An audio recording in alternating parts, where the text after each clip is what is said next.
please say aye. Aye. Aye. Aye. Aye. Aye. And any opposed, please say nay. Seeing as there are no opposed, I believe it passes almost unanimously. Anyone who responded on it. So the minutes are approved.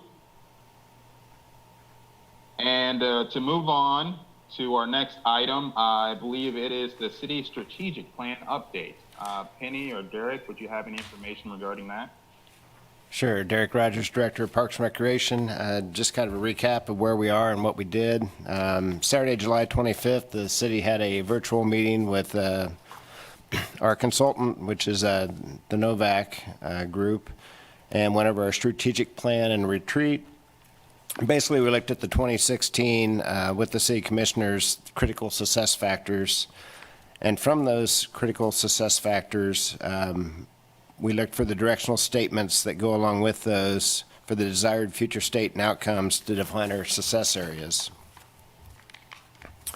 So early in the process, the critical success factors is basically our commitment to core services was one that was perhaps viewed and interpreted differently by different city commissioners. And the goal was, how do you take, based on the critical success factors, that input and prioritize it to the city's existing general fund programs and budgets? So that's the cool thing about reviewing our strategic plan. And from the 2016 critical success factors, they came down with the corresponding directional statements. An overview of those referenced following priorities and outcomes was missing from the framework that looked at a vibrant downtown, a vibrant arts and culture, quality parks and recreation, services for the homeless, and smart development. So the basic big picture, it's why do we do what we do and why do we fund what we do? And then we go down to distilled out of that and how we achieve and contribute to the existing established vision. They came up with this, the City of Lawrence, and it's been revised a few times, and unfortunately I don't have it from the meeting in front of me, but the basic statement they started with, supporting an unmistakably vibrant community with innovative, equitable, transparent, responsible local government. So basically it's the why and how we do what we do. So the city commission and the city leaders can focus on why we do what we do, then when the city staff get the message, it's how do we achieve that, and you can look at it differently. Part of the unmistakable identity comes down to the parks, outside events. There is a part in there about preserving and maintaining nature, and from a Parks and Rec standpoint, I look at it as preserving green space, and at the higher level you look at it climate change and how do we deal with sustainability at a bigger level. So the big picture, they don't have a follow-up date yet. When I talked to Danielle Bushcutter on the next meeting, I'm hoping that they get the strategic plan for the city done before the end of the year, then we can start on our process. With that, I'd be happy to take any questions about the strategic plan.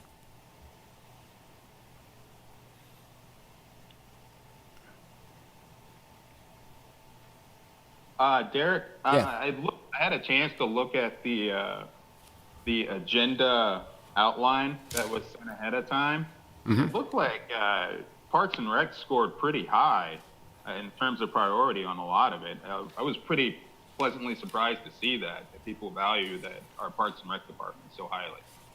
Yeah, I appreciate you noticing that and bringing that up, because that's true. We were highly rated, and we scored extremely well, and we continue to get high ratings. And I think, especially with the COVID pandemic going on right now, it's for a community asset that's been so important to be outside and to be able to get some space and break away from everything else instead of sitting in your house.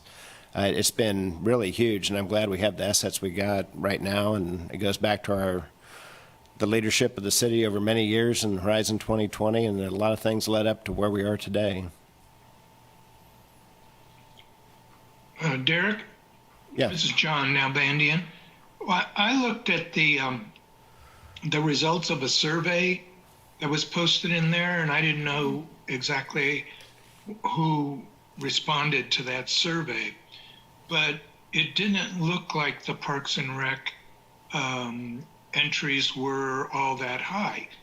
It looked like it was, was the high score was like possible was 4, and I think we ended up in the 2s.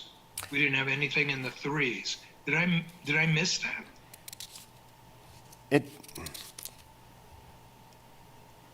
I'd have to pull it down a little further.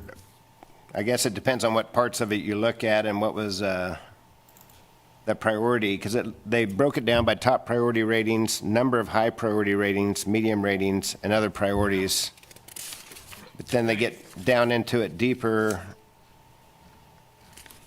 I'd have to go back through it to give you a breakdown. Yeah, but if you just look at that one, the summary of the high ratings, medium, low,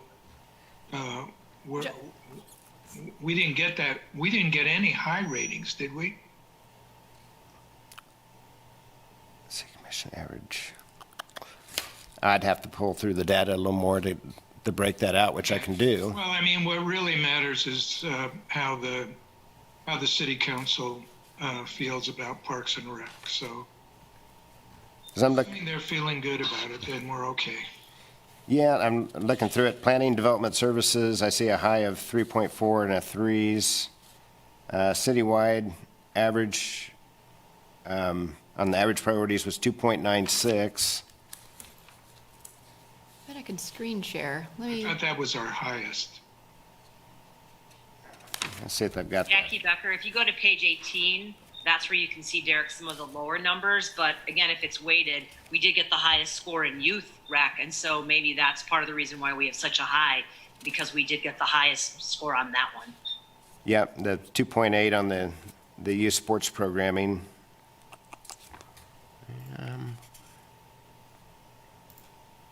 And the programs, Parks and Rec, wellness programming, lifelong recs were 2.2.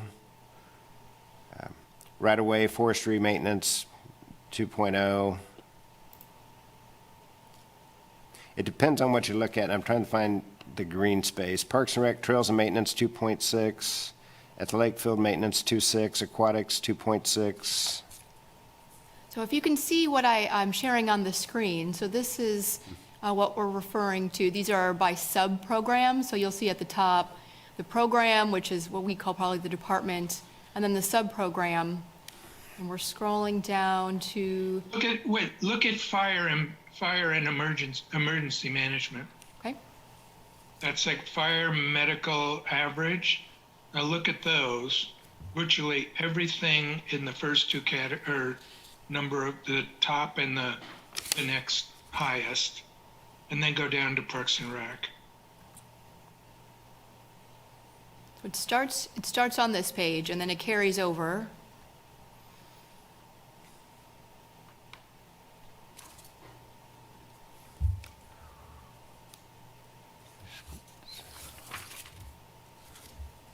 This is Marilyn Hull. As I understand it, the city commissioners were the ones that completed this survey. And so for most of the lines, you have a total of 5 votes. For some reason, it appeared that not everybody voted on every question, but they were given some limitations, like they could only pick 13 things to be like the most important. And so I think the ratings for parks and recreation were actually mixed. So John, I kind of saw what you saw. Some things definitely stood out as lower priorities to the commissioners, such as the golf course operations and maintenance, park rentals, event permitting, that sort of thing. To me, I didn't find it super informative, and it's hard to know how this survey the survey results are going to somehow map to the budget. So it's interesting to look at, but I'm not really sure that it tells us anything terribly new.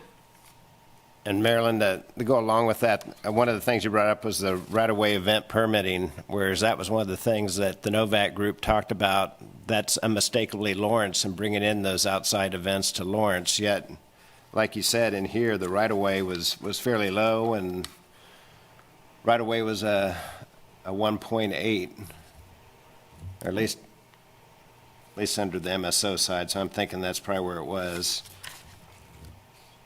And Hey, Derek, can Yeah. you hear me? I hear you.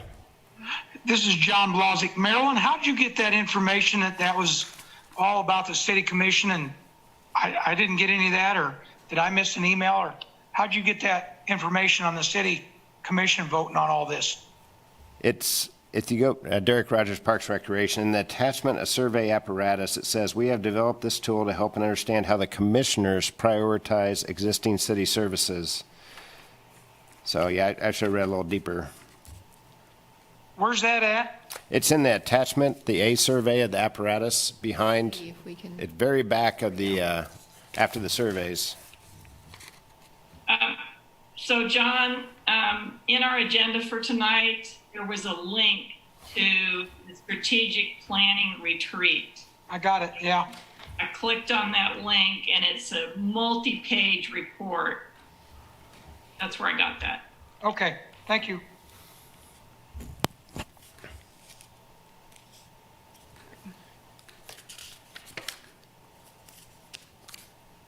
And if there's anything in the attachment that's helpful for us to see as a group on the screen, let me know. I have it available. Well, like I said, it's unclear to me how these scores will actually map to any budget changes. So without some sort of summary or further analysis or interpretation, I'm not really sure what we do with this information. With the strategic plan retreat that we had, we didn't talk about the survey. We talked about the first few pages of the memo, and we were very high level and trying to figure out how to revise the priorities and outcomes for the city, and that the staff needs to improve the mission statement, more of why than how we do what we do. So we had the big packet, but we really didn't go into the survey at all during that retreat.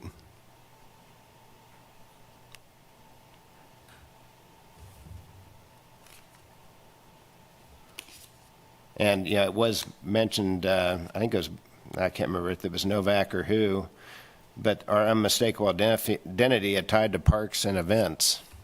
So, and if you go through the score, that doesn't correlate. So Derek, this is Marilyn Hull. So in this meeting, it was not explained how this survey would play out in budget decisions at all. Yeah, I don't recall the survey playing into it. I recall how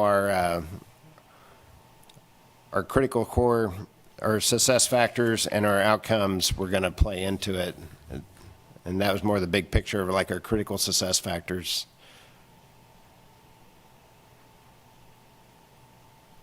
This is Val Renault. I would say at the very least, maybe that report hasn't been finalized. That section could be rewritten to tell you who the participants were in that survey. Yeah. Because it just says the participants, and I mean, it could be 100 or 1,000 or 5, as apparently it was. So. Well, yeah, in the survey apparatus, like it was mentioned by Mal, Derek Rogers, Parks Recreation, it basically says, yeah, I got the impression that, like Marilyn was saying, it was from the city commissioners that did this survey. I'm just saying, if we're paying a consultant, they should at least make it clear. Yeah, I agree. So They this is, probably can't tell you how they voted. Can they, Derek? I don't know. I'd have to ask Daniel Bushcutter. They get a little more specific on that. Well, they can say who voted, which I think what Val is saying. Oh, they can tell you who voted what, John? No, just who the 5 Oh. people were who participated in the survey. Gotcha. Thank you. Jackie Becker, if you, in the first page, when you read the actual introduction page, it says that they took 3,000 people who responded to initial one, and that's where they came up with the different frameworks of questions, and then the commissioners voted on it. So it explains it in the third paragraph, kind of how they went about it. You just have to read through that to find it on the first page. Through the Lawrence listens.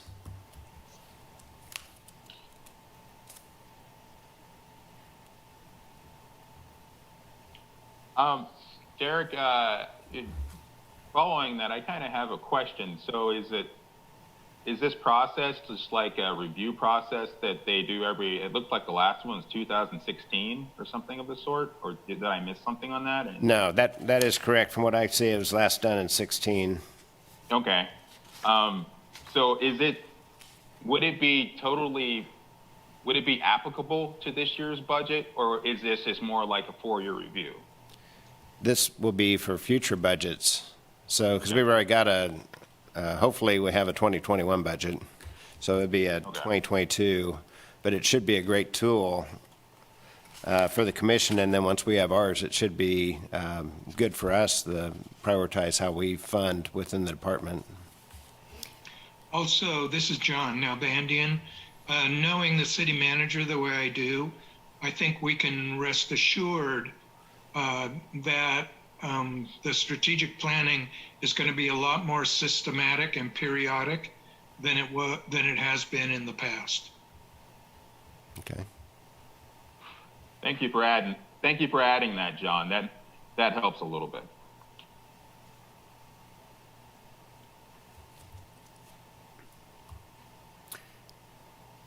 So when we get another meeting date, Derek Rogers, Parks and Recreation, from the strategic planning session, or Daniel Bushcutter, I'll share that with you. And if nothing else, it would be a good tool to view, whether it be on YouTube.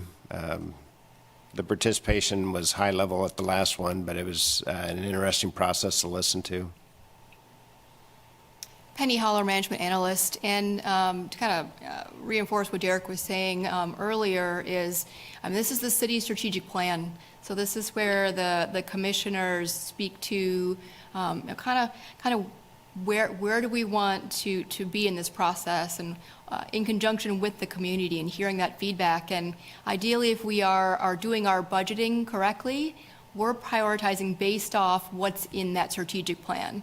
So as staff, this is fairly telling to us. It gives us some guidance. These are if we're measuring, are we being successful? These are some ways to then look at how do we measure our success. So it might seem very high level right now, and it's still being put together, but I think in the long run, this will be helpful for all of us.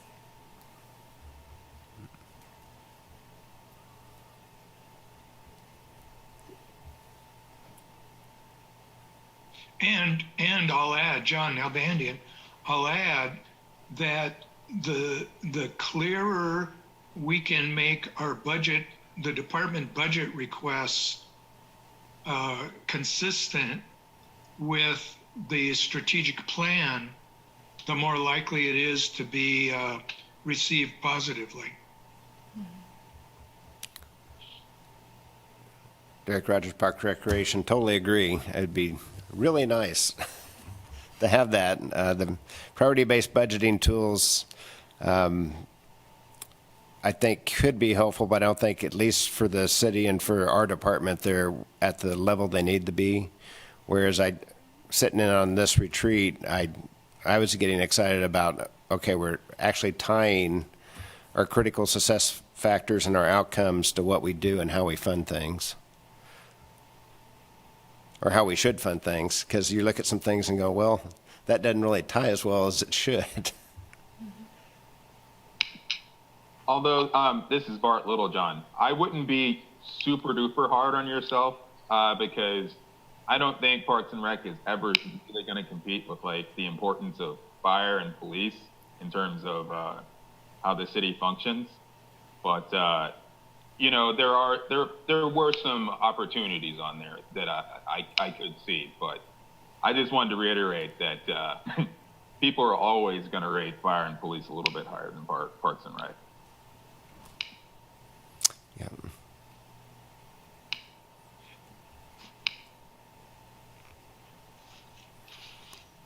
Okay, everyone. Did anyone else have any questions, additional questions regarding the strategic plan?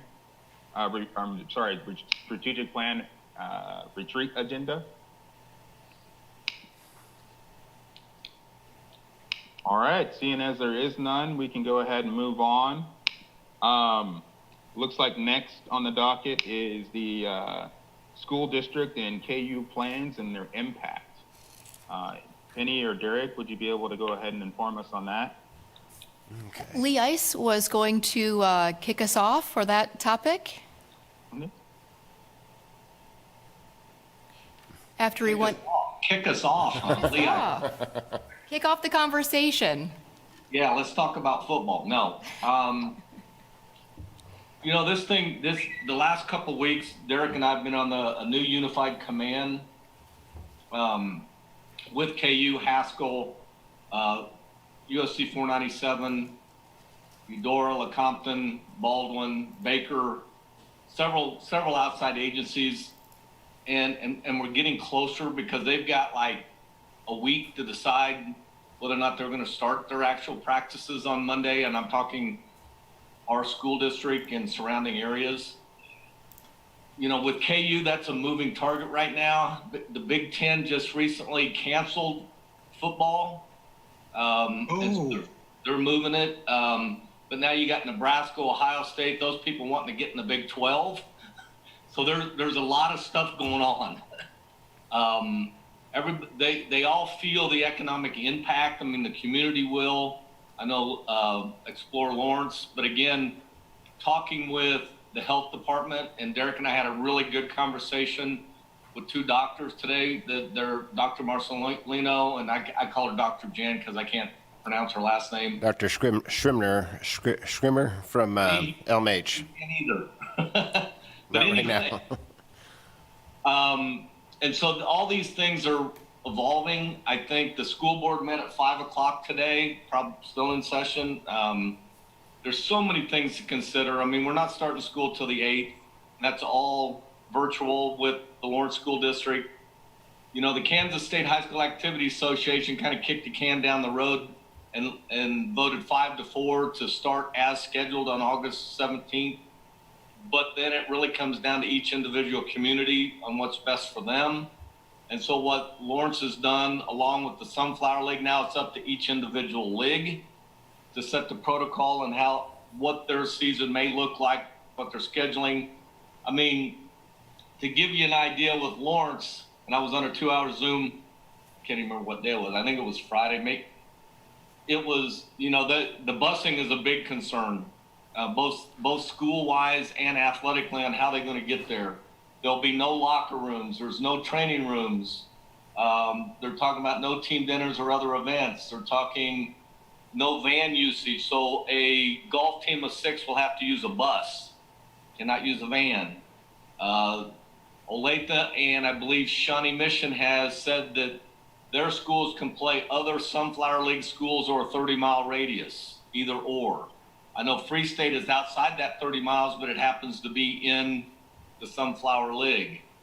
I mean, there's so many things that are evolving, and now we're also trying to set some sort of guidelines to what would it look like if we do open SPL to tournaments. And again, working with the doctors and trying to figure out a way, but do we really want a regional or national tournament here with people, 100 teams coming from all over the country? I just don't want to be the hawk on the front page, possibly of the Journal World either. So we got to be very, very careful of that, I think. But we're trying to find a way to open up kind of gradually for the public, whether it be everybody wears a mask. We just don't know what it's going to look like yet. So I don't know if that answered your question, Bart, or if anybody else has any questions. It seems like every school district is going to take something back to their school board.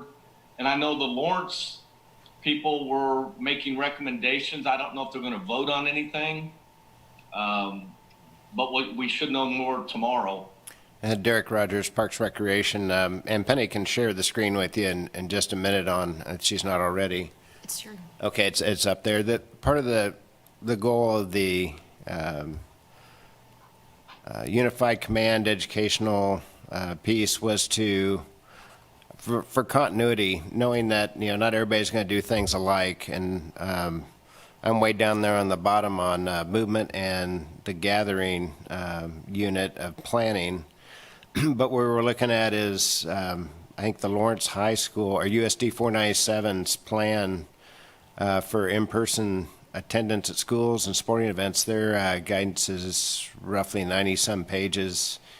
No, KU's was 90-some pages, and I'm sure some of the others were really long too. And they're all similar, but a little bit different. And so our section is trying to put some safety standards that should be considered by the school districts and other organizations, whether it be like the Boys and Girls Club, Parks and Recreation, club sports, private schools. So that's what we're trying to work on, and it's a big critter to try to get your hands around. And so, like Lee was saying today, we had a long conversation with public health on just some clarifications. What's a mass gathering? If everybody's masked, or indoors, if everybody's masked and you're 6 feet away, then the mass gathering number is limited by how many people can social distance. If you can't social distance in an indoor area, then mass gathering is limited to 45 at this point in time. So it's questions like that. How do you move people? Looking across the country, a school bus, let's say it holds 72 people, if you put one person per bench and social distance at 6 feet, you get a total of 24 people on a school bus. So how do you get a football team to a game in Kansas City with all the equipment?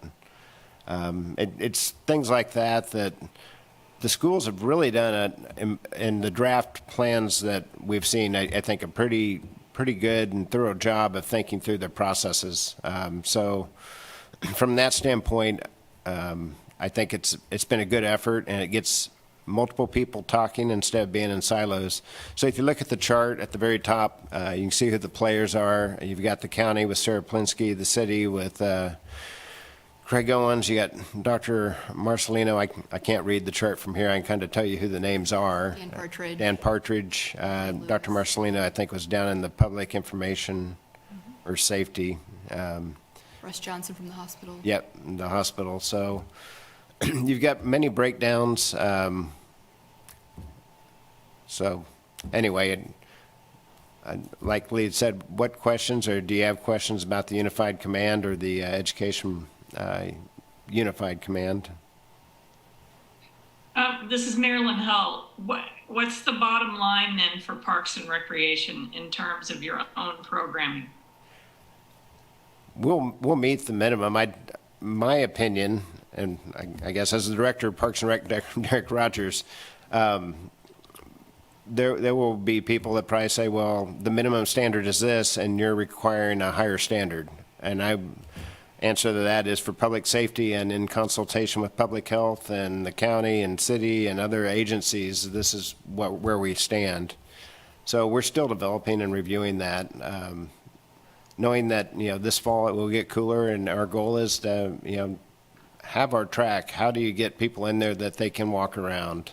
And so like Lee was saying, we haven't finalized anything, but it might be to enter any of our facilities, mask is required, and it's required to stay on. Whether you're lifting weights, you're walking the track, you're playing a sport inside, it may come to that. Other agencies have also limited spectators. It could be anything from no spectators to you get 2 spectators per participant in a program to watch a sporting event. And it's, you come in, you watch it, you leave. So we're trying to be innovative and work with public health and safety and meet the requirements. We're very interested to see what the Kansas High School Athletic Association put out in their guidance, knowing that, some of the things we'll agree with and other things we may not. No different than, I think the perception is KU is going to do their own thing, and some of the things I'm seeing from KU, they're not that far off of where we are. So, that's been encouraging too. Lee, do you have anything to add?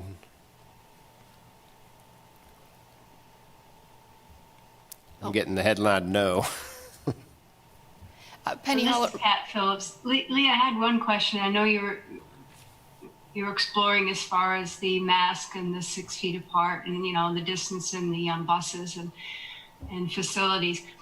How can you monitor that once the sport is actually going on, and the athletes are so close and that contact that occurs? That's a very common question from the school district to us to everyone. Who is ultimately responsible for policing this? And I don't know that we've got a really good answer on that yet from the health department. Whether it be parents, whether it be the adults that are around, but we know how that goes sometimes as well. That's why we're trying to find a way with Parks and Recreation that if we were to open up a facility and we require everybody that's in here to be masked up all the time, it's pretty easy then for our staff to be able to identify if somebody's got a mask on or not. If they don't have a mask, they shouldn't be in here.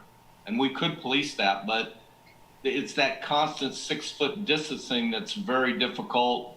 When did they pass each other on the track? How close have they been? Do they live in the same household? You have a mask, somebody else doesn't.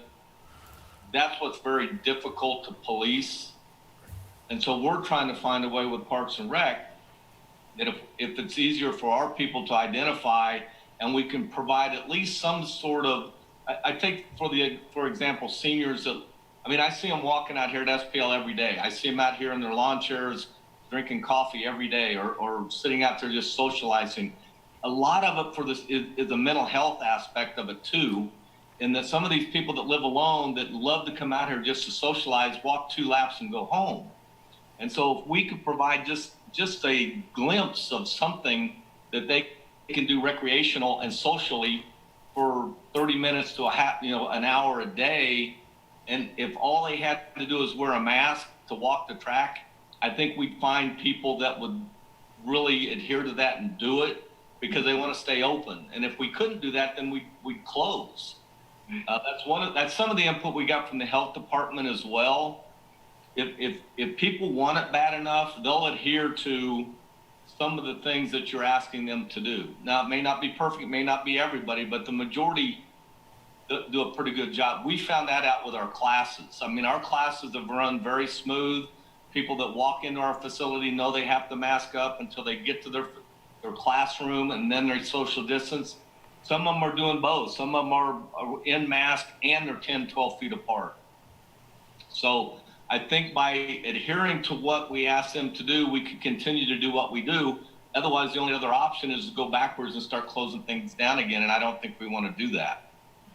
So I don't know if that answered the question, but it's easier when you make some of those rules a little bit more simple to see, I guess, from our staff. But how the high school is going to do it when it comes to participation and however many people in the stands, those are everybody's got the same question. Lee, this is John Blazek, and I kind of want to follow up on what Lee and Derek both said, since that's kind of down my alleyway with schools and stuff. I can't follow up on the NCAA meetings that I'm in, what Lee was talking about, nor would I say anything. I'm in too many of those, but I think Lee and Derek in our city has done a really good job. I think the state's pretty conservative to where, compared to a lot of the states around the country on what they're opening up. But I compliment what our rec department's doing, because they are staying the course. They're staying very safe with everybody because I have opportunities to go all over the country, Texas, every weekend, just to go to these camps. to go to big time tournaments that you were talking about, Bart. I think we're doing the right thing because we're staying pretty conservative within Kansas, but compared to other states, they're way out. They don't even worry about the rules. So compliments to Lee, you and Derek, because I know you spend a lot of time.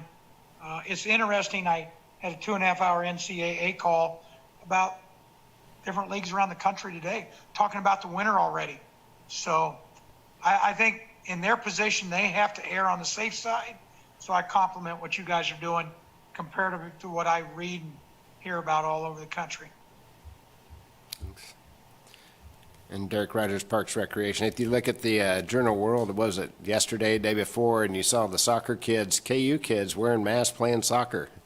I think most of us probably thought they'd be KU, and KU would be going, well, we're different. And I'm not seeing that. Marilyn had a question,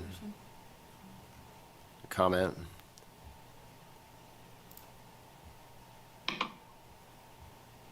You're muted, Marilyn.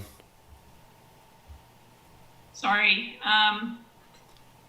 So are you thinking about opening up SPL for like recreational walking and that? And when would that occur? We're still, like I said, we had a long conference call today with public health. I think if we were to do something, the earliest would be mid-September for getting the public back in there. We've got a lot of things still to consider, and talking with Lee, and I kind of usually try to prod Lee to the faster end, and he kind of pulls me back a little bit. But I think we come up with good plans. So, but as we get cooler, I think the public's going to want to get in there, and there's got to be a way to do it. And I think we're into the pandemic for the long haul, and it's how do we do it safely? And in coming up with a program, I think it's going to involve us working with public health and probably LMH and our partners to come up with the best plan we can for the community. Penny Holler, management analyst. And I think also what you're hearing us say is we hear a lot of feedback from individuals and organizations, and we're really trying to be responsive to what we're hearing. In some ways, it's okay, well, work with us on how do we develop a plan. So I think that's what we've been spending a lot of time doing is as there are ideas, how can we do this? I think that's, we're spending just a lot of time exploring how can we do that, but how can we do that safely?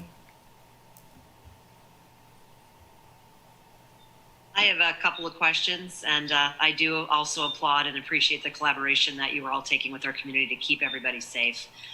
So when you say you're looking to open SPL, do you see yourself opening the other rec centers too, or are we just focusing on one right now? And then do you feel like if we open, are you going to be comfortably staffed, or do we have to think about you all having to work on some hiring also? To your first question, Lee, if you want to answer it, go ahead. We both had the same. Lee, Assistant Director. That's probably as a big concern of mine as it is just trying to get it open for the general public, which we are listening to, but I'm also trying to listen to staff and making sure that they're safe and comfortable. It may be a soft opening where we may not be open 7 a.m. to 9 p.m. every day. It may be 7 to 12 for drop-in use. You got to wear a mask, and it would be a soft type opening just to get people accustomed to coming back in, which we haven't had anybody in here other than classes for 5 months, but also the hiring of those part-time people. So that's why when Derek says middle of September, a lot of that has to be with, as I've told him, we got to be very careful not to say, okay, we're going to do this on a Friday and open up on Monday, because our staff typically takes scheduling of about 2 weeks. And if we still got to hire staff to cover those hours, we got to do the hiring part of that too, which we've kind of closed down right now because we haven't needed them. But as soon as we make that decision, then that gives us about a month, 3 to 4 weeks to get people hired, get people scheduled, but also looking at the hours, maybe at Holcomb, East North Sharon, the community building, maybe at 9 a.m. We could figure out the hours from there. But I do believe they'd all be open in one way or the other. They'd be masked, they'd have their temperatures. We've got temperature screenings at every one of our locations that's coming. They'd have to sign in so we could do tracing if we needed to. And so again, that goes back to the key cards, which out here at SPL we're ready to do. hopefully here really soon. And we've also got the new gates that need to be installed and the turnstiles.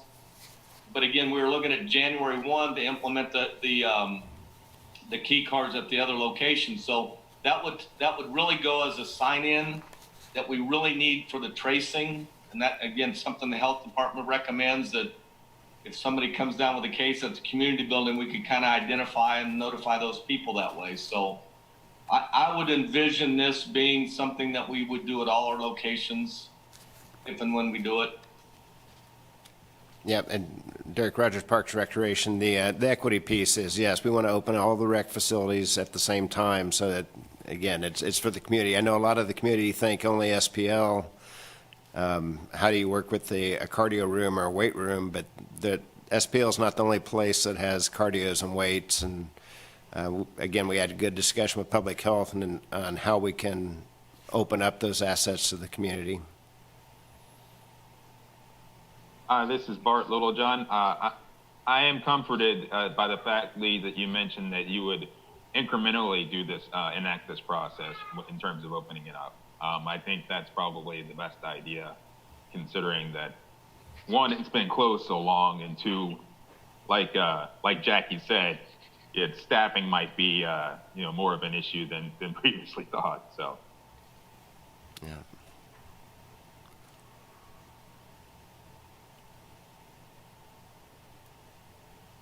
Does anyone else have any further questions for Lee on this one?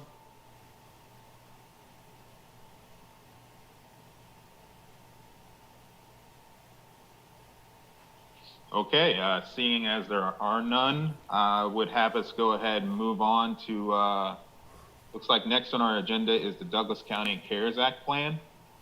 Thank you, Lee, for your information. Penny Holler, Management Analyst. So this item is on the agenda in response to emails we received from several advisory board members asking questions about how we're helping the community with the school's impact. With first, schools said, okay, they won't start until after Labor Day, and then in Lawrence, it's at least 6 weeks of all remote.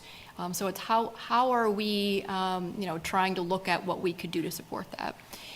So it was announced in the paper today as well that Douglas County is reviewing items for their pool of funds that they received from the CARES Act. We did submit 3 items that fall into that category of kind of community child care type support. It included what we've already done, the extended day camps through August. So kids would have normally been going back to school a few days from now, and instead they have up until after Labor Day. So we've opened and extended the camps through August, and those are publicly available. We are looking at a pilot program, potentially for that 6 weeks. That would be sort of a monitored classroom type model.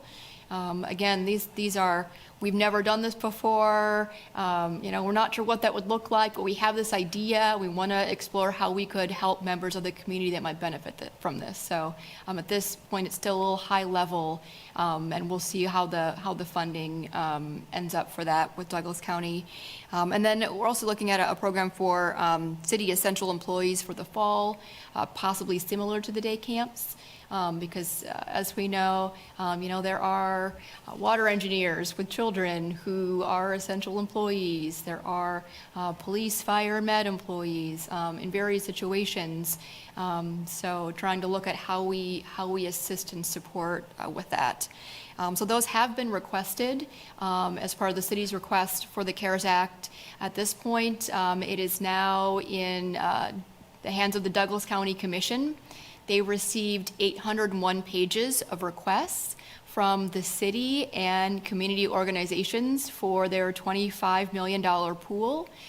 So they have 2 meetings this week where likely we should kind of know where the priorities are and where their recommendations for funding come out. So just wanted to update the board as there were several questions regarding schools and childcare and if there might be a way to look at that.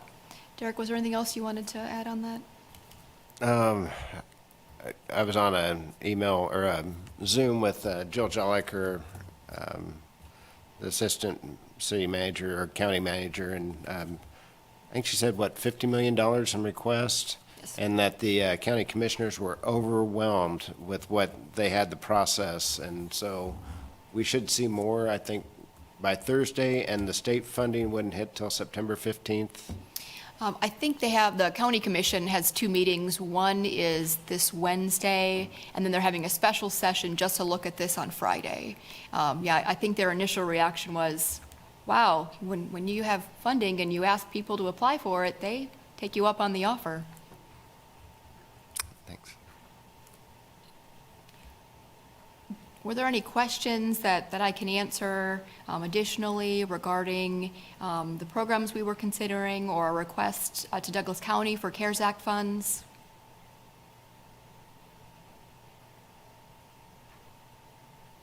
Penny, this is Marilyn Hull. I understand you can't give a lot of details about what kind of offerings you might be able to put together, but I do see a lot of families with a lot of kids who are very inactive right now. And I'm probably enough of a pessimist to think that maybe they won't all be going back to school live in mid-October. So I'm really curious to see if there's some way that maybe the school district and Parks and Rec can partner to offer some sort of opportunities for physical activity for kids. That's socially distanced and whatever. I know some of them, need to pick up PE credits like high school students. I don't know how they do that, but I would encourage you to kind of think bigger than the normal programming that you're used to doing, and think about, what does the community really need right now? And are we in a position to deliver it safely? And if so, try to see if the department can help the community out in some innovative ways. Derek Rogers, Parks Recreation, thank you. Lee, you have anything to add to that? No, and that, we'll be meeting with the school district weekly, talk about some of those things. We're meeting with the Boys and Girls Club on that as well.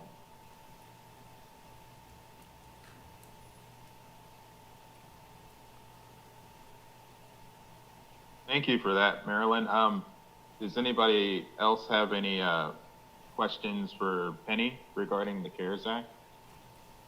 This is John Nalbandian. I'd like to endorse what Marilyn said. I did take a look at that NRPA report or snapshot, whatever, and they had some interesting things to say about this broader engagement with the public as well. So maybe there's some guidance from the National Association.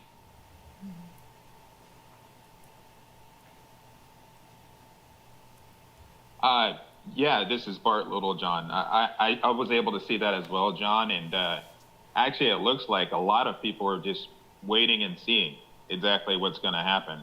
Either that, or they're automatically right off the board saying, we're not going to have these open, or we're not going to go ahead and start these initiatives. So it will be interesting to see exactly how that progresses.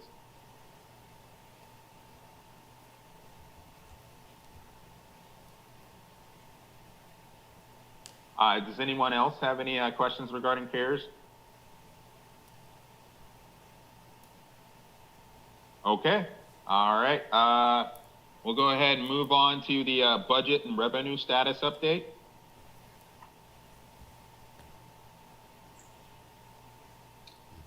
Mark Hecker, Assistant Director of Parks and Rec. So just to kind of give you an overview on budget and revenue, obviously this year's revenue is a kind of a tough thing to get a handle on in the Recreation Division specifically. I feel okay about where we are budget-wise. I think we're being pretty conservative on the expense side, knowing that our revenue is probably going to be $1 million plus short on the recreation side of the house. If we can reopen a few things, maybe we can recoup some of that. But we don't have a good projection for that revenue this year. Golf is doing pretty good. It's holding its own. It's not quite as high as it's been in the past, mostly because we were shut down for a month or two there, but I think it's going to be fine. General fund is kind of an odd duck because we're basically running that at full steam ahead in all the parks, all the trails, everything that we do outside has not slowed down. In fact, it's actually increased in speed. So we're managing this year conservatively, but going into next year, I feel great where our budget, landed so far.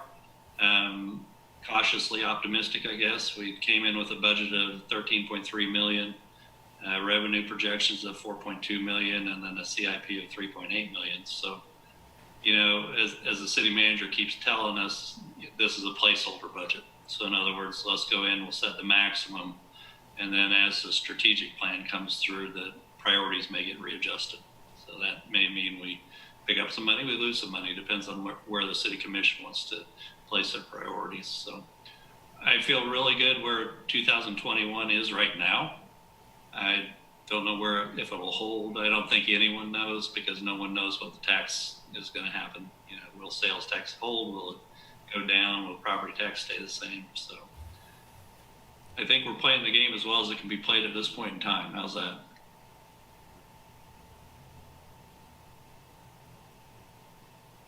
Mark, this is John Blazek.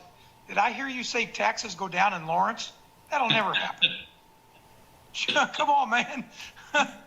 Just sales tax. Oh, okay.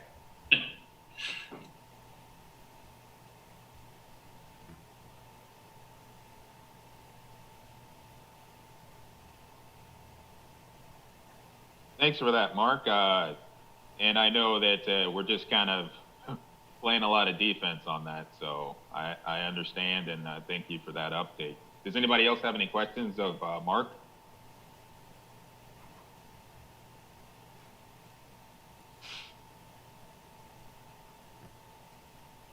Okay, Bart, Littlejohn, and with that, we will go ahead and move on. I'm sure you guys have picked up a paper in the last day or so. So we'll go ahead and talk about the 27th Street extension around of course, near the dog park. So Derek or Penny or Mark, if you could go ahead and give us some information on that. I'm good. Yep. Go ahead, Mark. It's all yours. Yeah, Mark Ecker, Assistant Director. I'd like to share my screen if I can, so let me try this.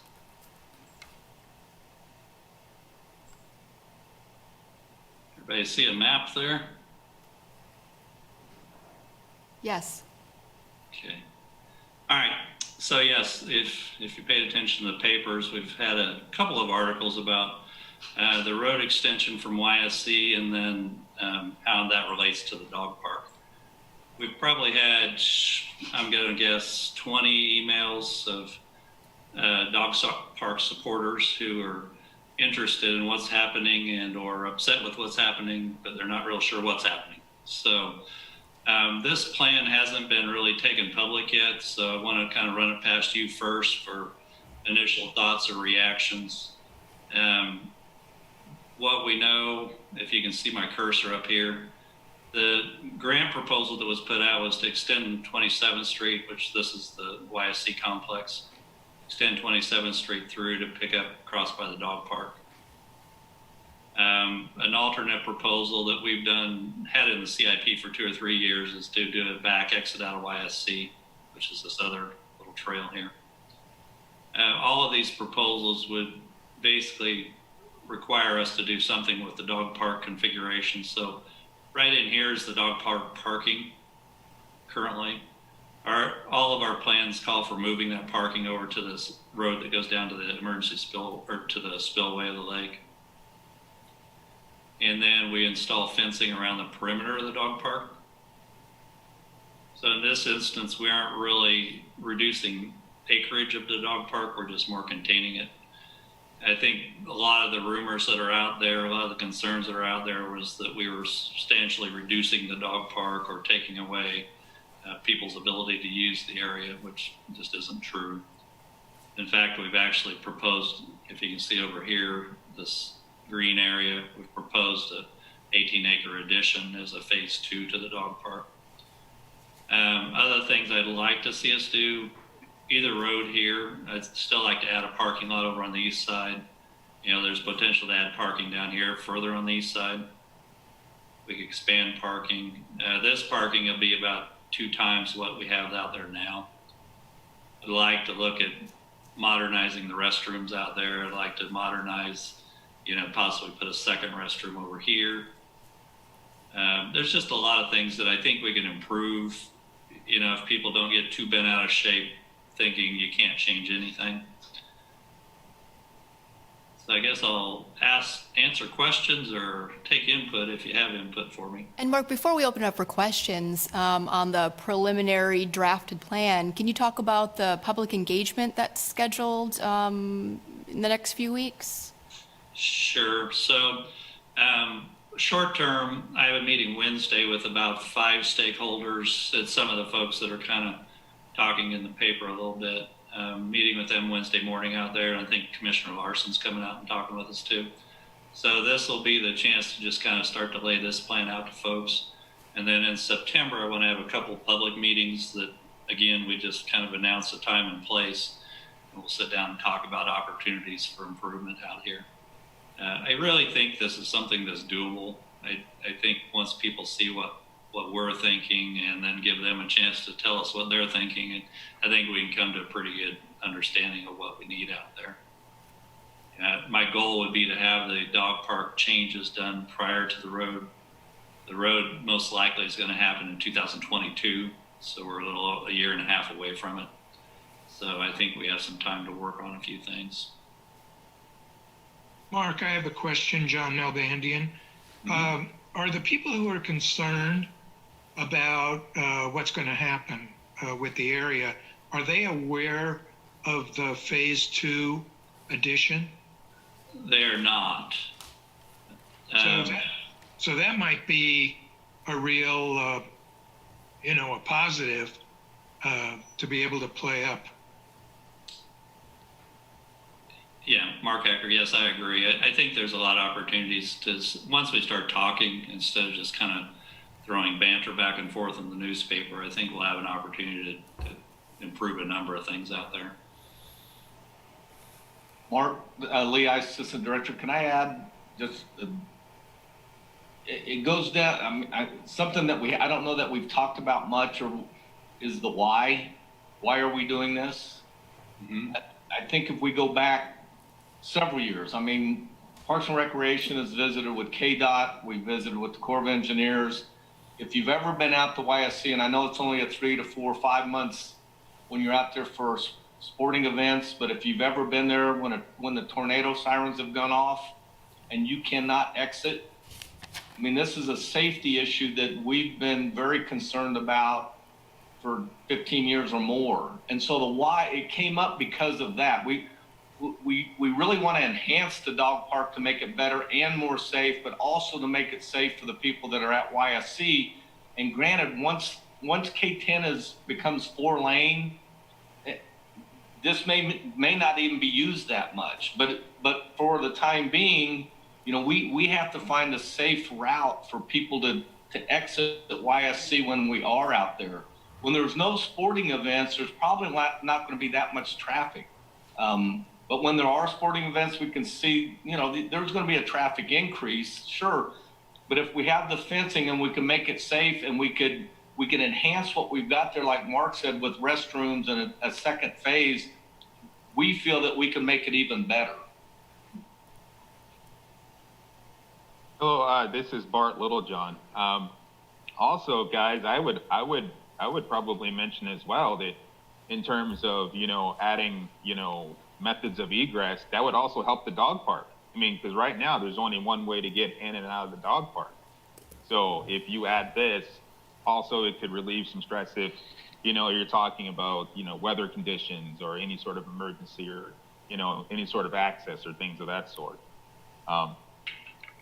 Also, I was just curious, where the future parking lot is, do you guys see any sort of contention maybe with anybody, the fact that we're taking back that area a little bit to go ahead and include a future area for a parking lot from where the road is, as opposed to putting the fence alongside it? I mean, I could see where that would be of benefit in the future, but I'm just playing devil's advocate here. Mark Ecker, Parks and Rec. Yeah, I see what you're saying there. One of the reasons I kind of delineated that fence line where I did is not real sure where the road's going to go yet. It's not even designed. So I didn't want to hold in tight on a fence that, we didn't know where the road was yet. So, I would rather pull it back and then move it out towards the road later, as opposed to, going the other way where we're taking away later. So. And Derek Rogers, Parks and Recreation Director, from a department perspective, our number one priority is safety for everyone that uses this area. It's the people that use the dog park, it's the people that use YSC, it's the people that golf, it's the people that want an outdoor amphitheater at Sesquicentennial Point. There's so many different users here and opportunities. I think we have a fantastic opportunity once the people with Mutt Run actually see some of the plans and the proposals, like you were mentioning, Bart. If we did a parking lot, let's say down on the southeast side of the dog park, the access in and out of that facility would be so much faster and safer for the animals and everybody. You'd be down in the middle of nowhere when you let your dog out of the car. Talking with people that use the dog park, if you look at what's in there in that 100 acres, how much of that 100 acres isn't usable that's wooded or it's a draw on a creek? But still, if you look at the size of that, that's probably one of the largest dog parks in the United States that isn't on federal ground that I'm aware of. It's a fantastic aspect, and I know quite a few of us, at least in the department, take advantage of the dog park. And in times of the pandemic, and you can go out there with your best friend and not have to worry about putting a mask on your best friend and go just be outdoors. So we get it. I think we can do this safely and meet everybody's needs. Mark's put a lot of time into the plans with the park staff, and we know that there's needs to improve the amenities. That parking lot's dangerous where it is right now. Even with that road closed, you're backing up and there's dogs behind you, or there are kids or people walking, and so we need to improve the safety regardless of what happens with that road out there. And this is Pat Phillips. Derek, I agree with you. I think this is a beautiful plan. And Lee, when you spoke to the original purpose of that road, I think that's an important thing to share with the community regarding the safety and having another exit during bad weather. I remember reading a few comments from some community members regarding the concern for noise and traffic. And if can speak to just the limited amount of times that there is a fair amount of traffic because of the fields being used, I think that would be important as well. Mark Hecker, Assistant Director. Another comment that we need to think about, and quite honestly, the dog park folks aren't as interested in this, as the proposed interchange over on the 27th Street and K10. So I think what big plan for KDOT is to put an overpass there so that the highway would actually go over Wakarusa, and Wakarusa would extend on down to the south. They have that plan drawn, but it's not funded. So, a lot of folks are waiting for that and saying, hey, just wait for that and you'll be fine. The thing is that may be 15 to 20 years out. So I think there's a lot of misconceptions out there that that'll solve the problem. It will when that happens. But if you think about when that happens, they're going to have to close that crossing of the highway. So this actually ties a little bit into that plan, in that this would allow access to the complexes if that construction project starts, because otherwise they're going to have to close that exit and we'd be out of business.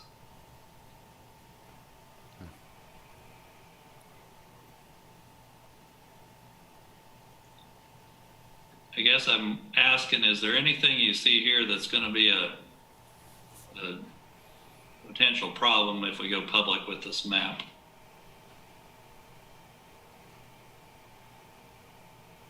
This is Val Renault. I just wonder if you have any ideas of what type of fence that would be. You probably haven't gotten that far, but.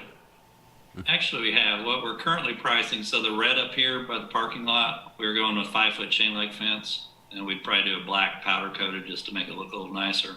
All the yellow would be what we would call a farm fence, so it's a 4x4 welded wire fence, and it's basically as you would install on a farm, so it's T-posts and welded wire. Oh, I see the descriptions there. And the Yeah. dotted lines are no fence, I assume. The dotted lines would be future. So in other words, in my mind, if we did the yellow, I think that contains any dog that might want to run to the road. You know, if we need to, we can come on down this property line. I don't know that this is really a helpful fence. You know, the Corps of Engineers may want the fence here along the spillway. Yeah, I'm wondering about access to the water. Yeah.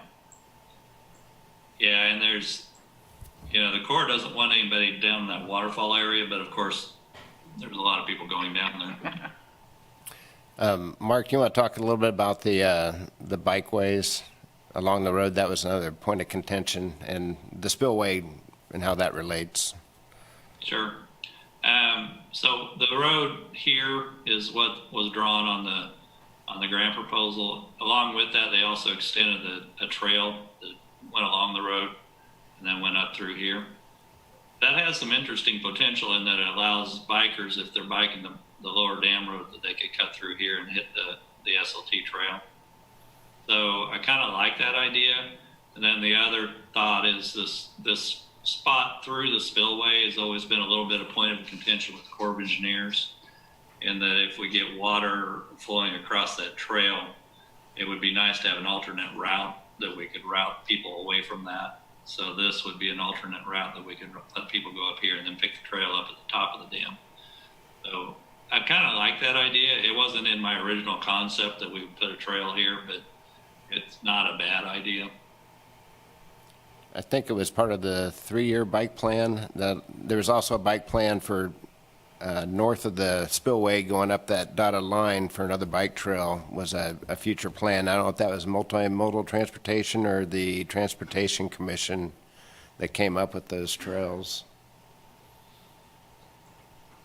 And the thing that I want to point out to folks is this road was put in the master plan for this park way back when we master planned it back in the 90s. So this isn't anything new. And this piece back exit of YSC has been in the CIP for 3 years now. So a lot of this is not new, just thought up today things. It's kind of been a long-term plan, and we finally come up with a funding source. So hoping we can all get on the same page on this. And Derek Rogers, Director of Parks Recreation. It was one of those things people ask, well, how come you just sprung it on us instantly? Well, KDOT presented us with $1 million grant opportunity, and that raised it very high, very quickly on our priorities. That safety out at YSC in that area has always been on our top priority. Now we just had a way of funding it. And if you look at the funding for $1 million, the city doesn't have to fund 100% of it. Maybe we fund 40%, or who knows what the final number would be. But what a great asset for the community. I have a question, Mark. You mentioned, any other issues you might want to be thinking about. And I just wondering if there's been any thought about traffic study at that intersection into the dog park parking lot.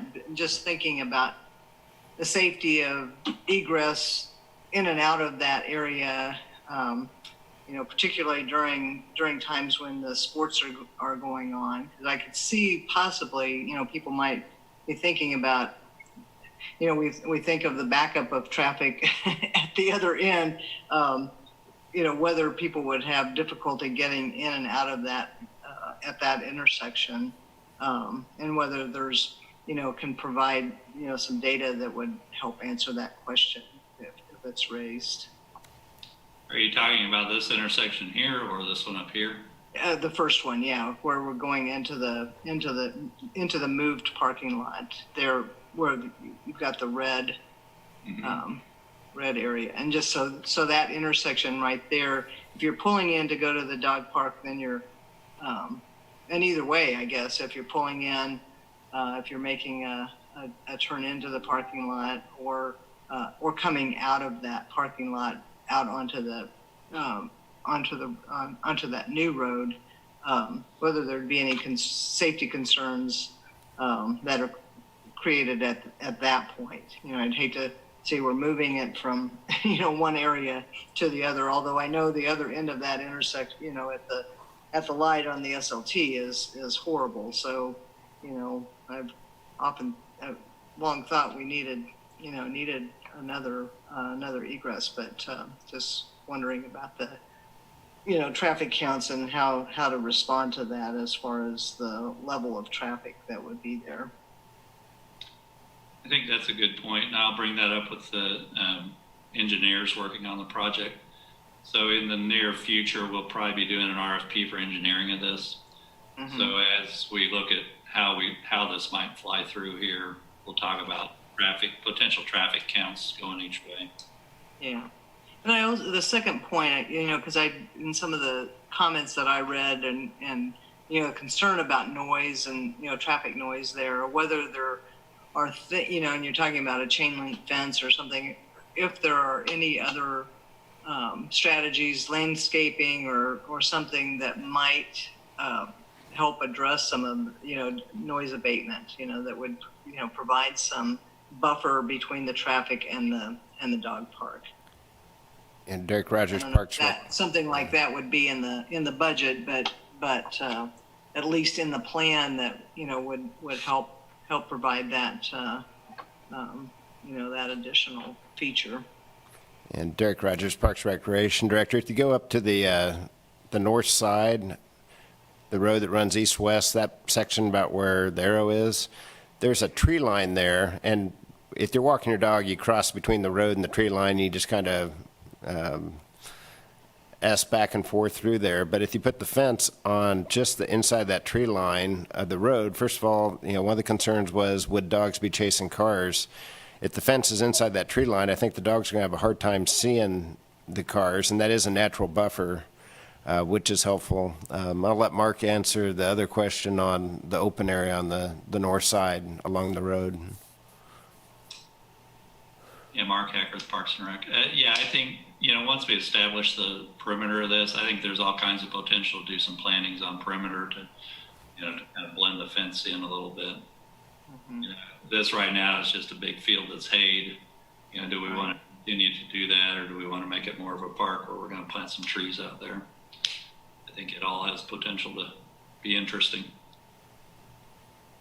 Yeah, I think just addressing that as a potential for noise reduction, that if there were trees or areas or the tree line that would help, not only make the fence look better, but I think in terms of buffering the park from the traffic, because it seems like the traffic's going to be pretty high at certain times of the season. So right, it'll be interesting.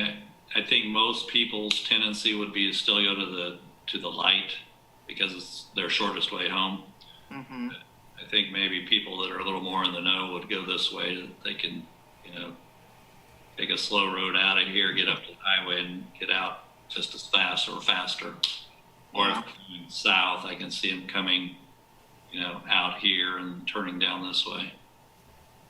So. Yeah, if you've ever sat at that light and going into a game, you probably, if you know about another way, you probably would be likely to take it.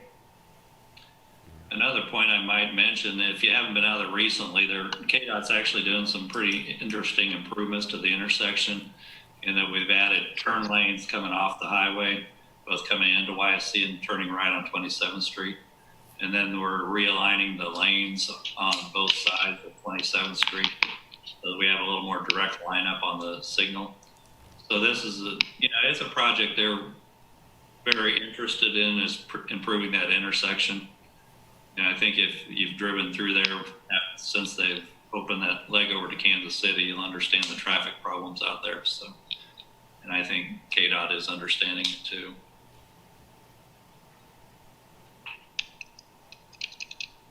An interesting point, well, just before the meeting, I was just Google searching what's the average size of a dog park. And most municipal dog parks are 1 acre. So I think we beat that. I even looked at the Johnson County ones with the really nice dog parks in there, 15 to 30. So if you see where my cursor is, this was the original 15-acre dog park. So even if we went to this tree row is 60. So we're out to, I don't know, I might have to research Derek's accusation that we have the biggest dog park in the country, but might be competing for that.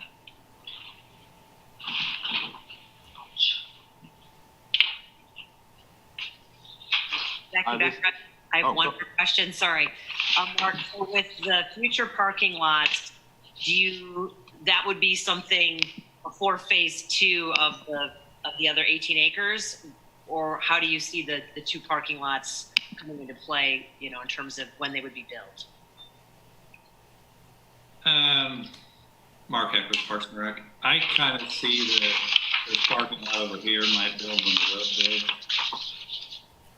That would be my thought, is that, wherever the road comes, you'd put the entrance in and put the parking lot in. This is really intriguing. This is an old campground, but it's actually kind of a cool area if you go in and sit through the trees and kind of clean it up a little bit. So ultimately what we'd like to have is the ability to say, that was interesting. If this area is too muddy, we could close it and open this, or vice versa, that, we could have a little bit of ability to manage the property that, hey, we want to grow grass, so let's put everybody over here and we'll close this for a month. So.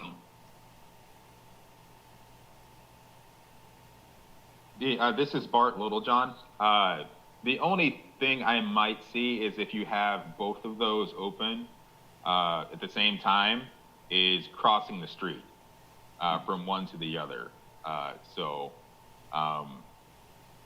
In terms of the phase 2 dog park and the 100-acre dog park, just crossing that road. So, but I mean, I think people for the most part would be able to negotiate it because they're already able to negotiate the parking lot as it is. But that's just one aspect I would bring up if both of those sides were going to be open at the same time. Yeah, and Mark Hecker again. Something we'd like to institute out there is the dogs need to stay on the leash until they're inside the fence. Because that's kind of the problem now. As you drive your car up there, you got dogs running all around the cars. So, if you parked over here and you had a walkway across, the dog was on leash, and then you let him go, I think that could be potential. We talked about also putting this next parking lot on the other side. And again, that's a great public conversation of how could we best do this.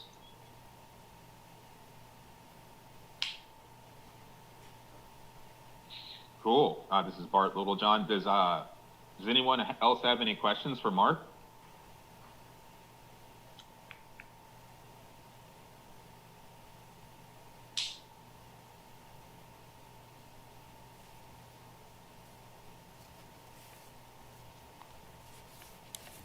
All right, I haven't heard anybody. That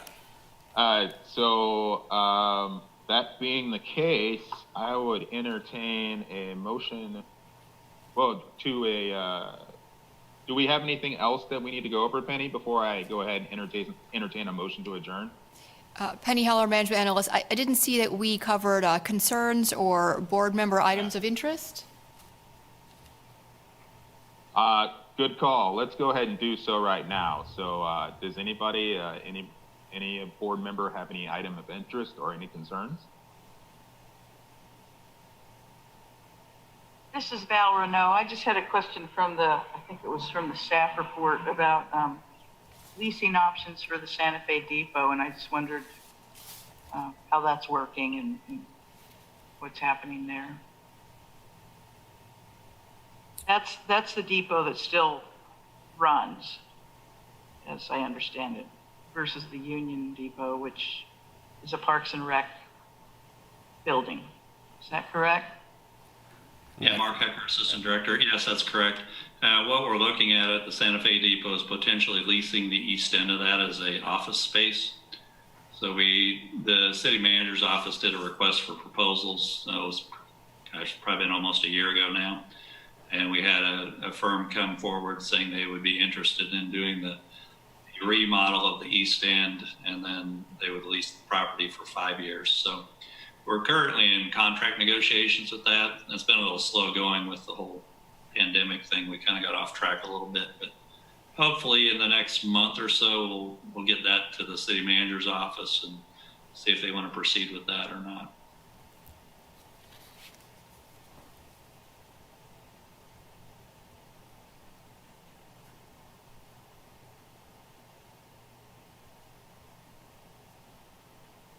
Would anyone else have any items of interest?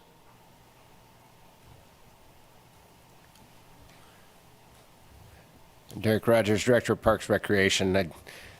We got the cool amenity over now by the Hollywood movie theaters. If you haven't been out by the bike trail to take a look at it, the Lawrence Bicycle Club donated a water bottle filler station.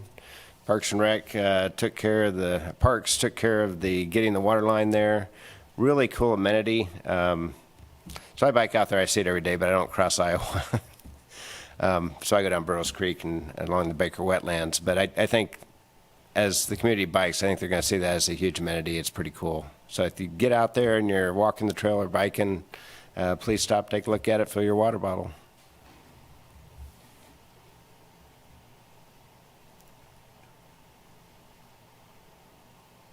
Thank you for that, Derek.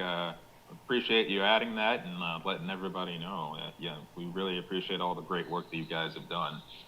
So, yeah, it's if there's nothing else, I think we've covered mostly everything. I would entertain a motion to adjourn. This is Pat Phillips. I make a motion to adjourn the meeting.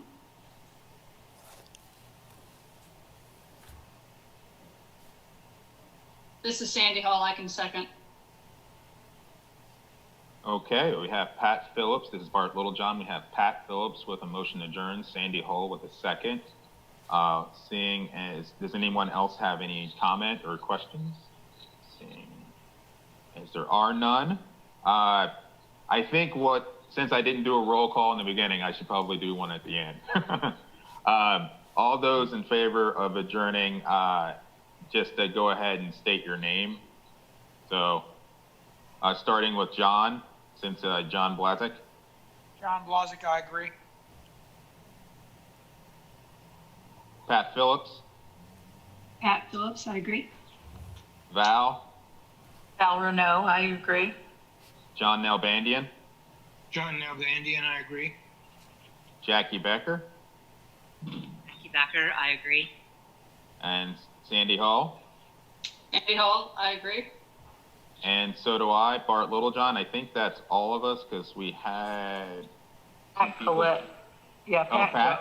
Okay, Pat. I didn't see Pat. Pat? I think she's gone. Okay, yeah. I think she might have dropped out.